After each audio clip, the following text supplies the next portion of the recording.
Hi, students. Today we're going to be looking at an occurrence at Owl Creek Bridge, the story that you've been reading. And today we're going to be looking specifically at the literary terms.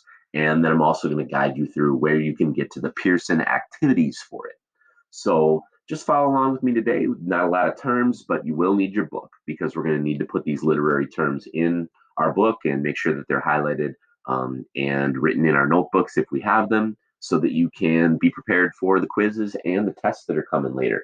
You're going to need page 840 for this assignment today.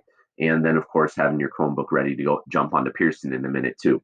So let's start off on page 840, talk a little bit about this story. First of all, like I said, I love this story. I'm hoping you guys really enjoyed this story too. It is really a good one. Hopefully you caught the kind of a trick ending at the end, the sort of surprise ending, and all the weird things that are going on in the middle. All right, but this story really comes to it with these two different perspectives that are two different points of view that are used in the story. We've talked about points of view before, and of course, the two most obvious ones are the first person point of view. And when you have the first person point of view, of course, that's you're telling the story about yourself. It has words like I, me, then we. That point of view doesn't really exist in this story. But Ambrose Bierce, the author, tries to get us a different perspective by using two different points of view that are both in the third person.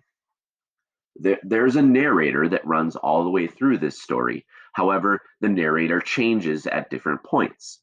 If you think about the beginning of this story, and I'm not going to go into detail telling you all the parts, but if you go to the beginning of this story, of course, you know, you've got our main character, Peyton Farcourt, on the bridge getting ready to be executed.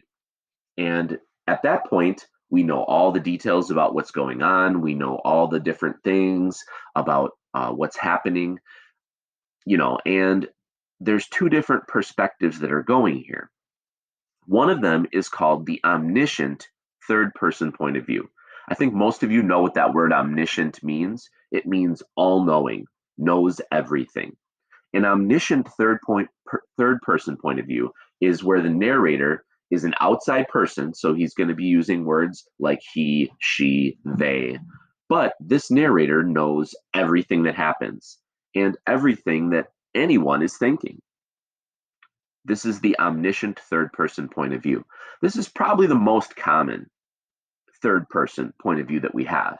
So if you're reading the story and we know what the soldiers are thinking, we know what the main character Peyton Farcourt's thinking, we know all the background information.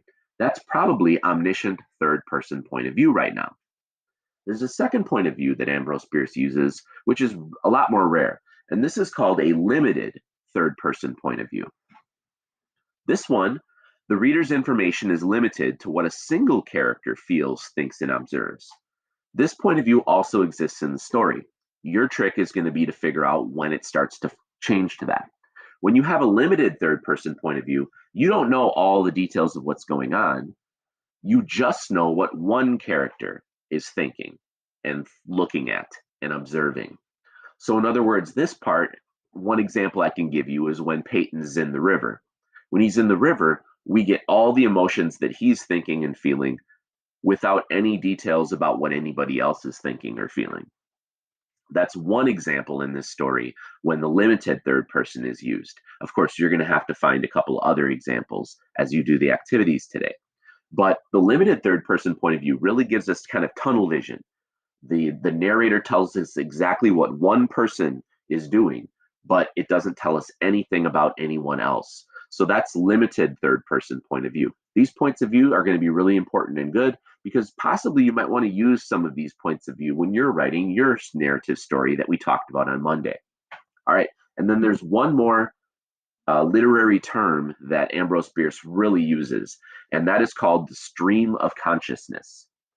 This might have even been a part where you got a little confused because if you really think about the way our brains work, what stream of consciousness is it's a technique when a character's thoughts are presented as the mind experiences them in short bursts without obvious logic.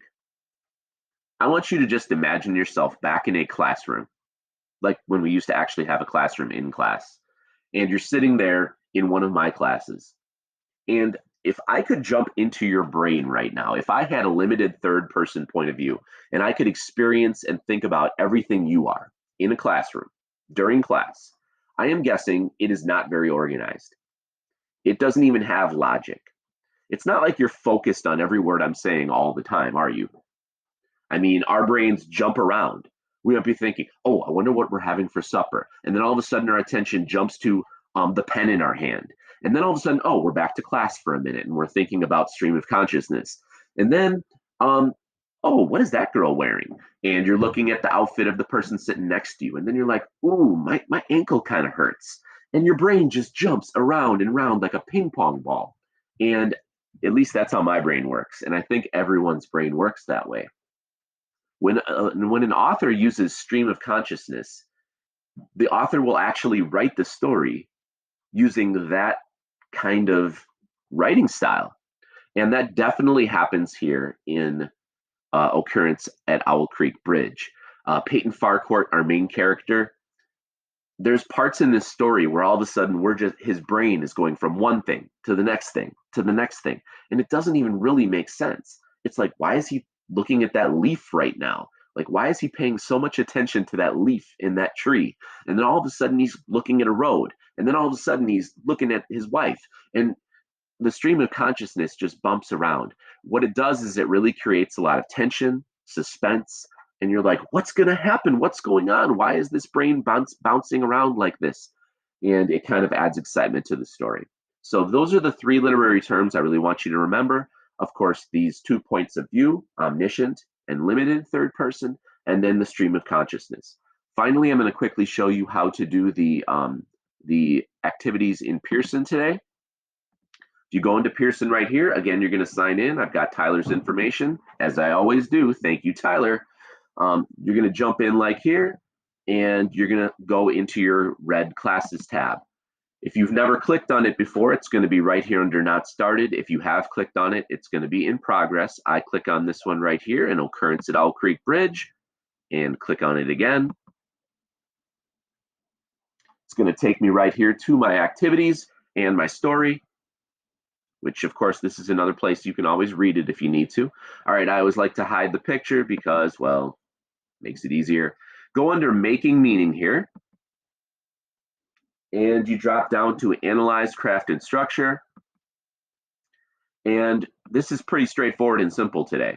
There are 4 questions. The first one is a chart where you're going to find examples of the 2 different points of view and then use a chart to analyze it. When you go into this chart right here, it has 3 spots. You only need to do 2, but you have to find at least 1 example of each one. Don't use the one I gave you. Find a different one. An example of limited point of view and an example of omniscient point of view. And then write down what effect does that give to the story. Using that point of view does what for the story. That's question 1.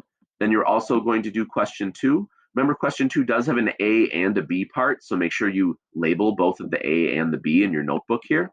Then you've got question 3, also an A, B, and a C. Label the parts.